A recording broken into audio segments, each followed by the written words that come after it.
Ito tayo ng adobo. Adobo na manok na may sitaw.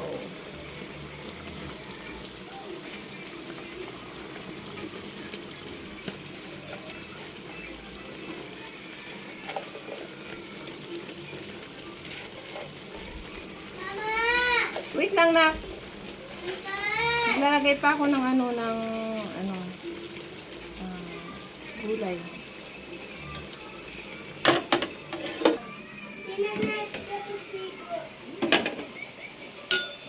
So, ito na po ang aking adobo na may sitaw.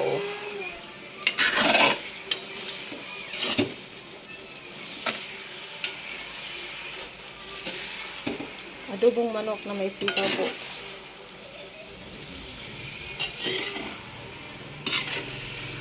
Tataka po ba kayo kung bakit marami yan? Kasi yung luto ko na yan hanggang bukas po yan. Dahil maaga pa po kami aalis bukas papuntang Garcia.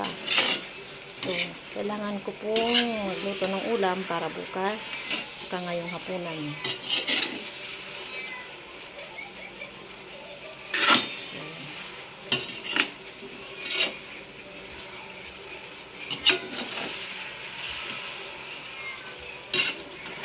So, luto na po yan siyang manok.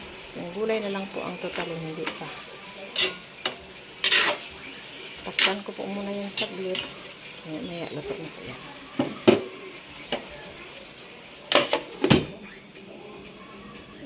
Thank you for watching po.